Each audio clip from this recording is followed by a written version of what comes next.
Number 8 is another one of those Roman numeral questions. We're given that the integral from a to b of f of x dx is 5, and the integral from a to b of g of x dx is -1. Which of the following must be true? Roman numeral number 1 says that f is greater than g.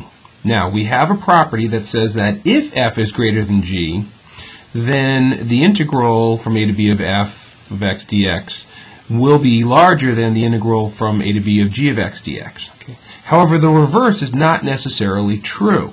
All right, we can have a situation where g is always small and f oscillates above and below and yet somehow produces a larger area. So this one is not true, this is false. It might be true, but it's not certainly true. Number 2, though, definitely is true, because one of our properties says that if you add f and g together, then that's going to be equal to the sum of the two numbers. 5 plus -1 is 4, so that's true. However, that property does not hold true for multiplication. While we are true for addition or subtraction, multiplication and division are not true. This is false. Even though 5 times -1 is -5, it's not true that the integral of the product is equal to the product of the integrals. So this is false, which means that 2 is our only true answer, and that would be B.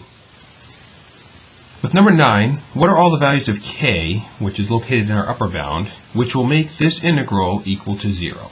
All right. Well, for starters, we know that if the upper bound and the lower bound are the same number, then the integral will definitely be equal to 0. So -3 has to be part of the answer. So we can eliminate B and C. Now we see that from the question, there are two other possibilities. What about at 0 and what about at 3? All right, well, let's graph the function x squared. X squared we know is the parabola, which comes down to the origin and then heads back up. All right, we're starting at x equals -3, which we can put right around there. And we are going to collect all that area. Now, if we stop at 0, as this wonders, well, we still have some area here. And that area is definitely positive and not equal to 0. So 0 can't be one of the options. The other option is, what about at 3? Well, let's go all the way to 3. If we go all the way to 3, well, then we have that zone right there that's been shaded in. And these two zones combined, well, they definitely are positive as well and not equal to 0. So the only answer that works out is that k can be -3.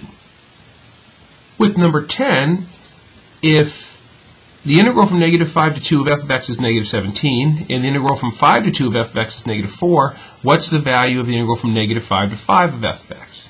So this is our whole a plus b equals c type deal. So what we know is that the integral from -5 to 5 of f of x dx, that's going to be equal to the integral from -5 to 2 of f of x dx, plus the integral, and now we're going to pick up where we left off. So we stopped at 2, so we're going to pick up at 2, and we're going to go all the way to our final endpoint, which is 5, 2 to 5 of f of x dx.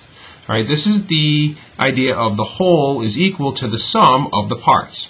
The first part is from -5 to 2, the second part is from 2 to 5. All right, now what are these values? This is the one we're trying to find. The integral from -5 to 2 is -17. The integral from 2 to 5, well, we're not given that. We're given the integral from 5 to 2.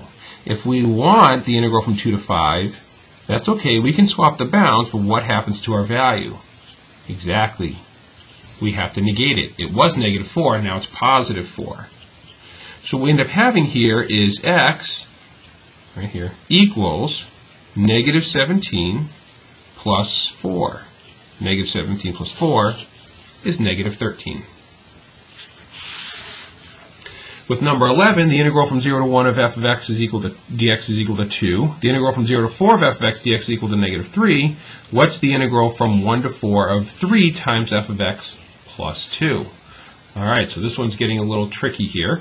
Let's break this integral up. So we know that that's going to be equal to 3 times the integral from 1 to 4 of f of x dx. I can move my coefficient out front, and I can break my sum up into 2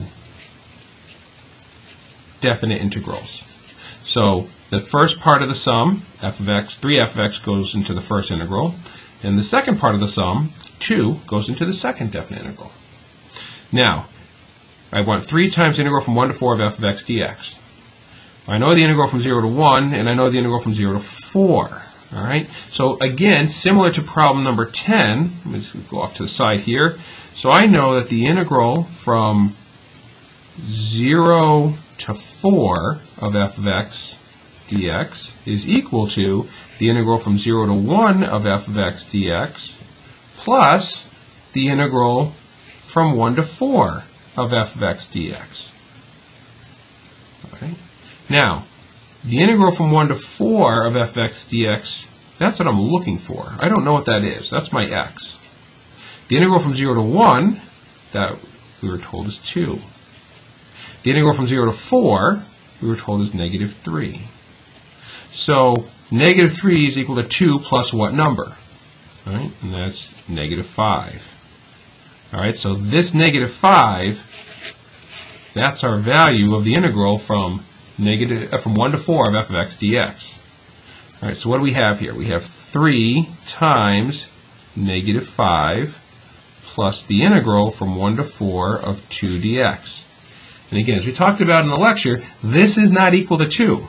This is equal to the area between the function y equals 2 from x equals 1 to x equals 4. So there's 1, there's 4. We're interested in that region right there, which is obviously a rectangle. The base of the rectangle is 3. The height of the rectangle is 2. The area of the rectangle is 6. So we have 3 times negative 5 plus 6, which is negative 9.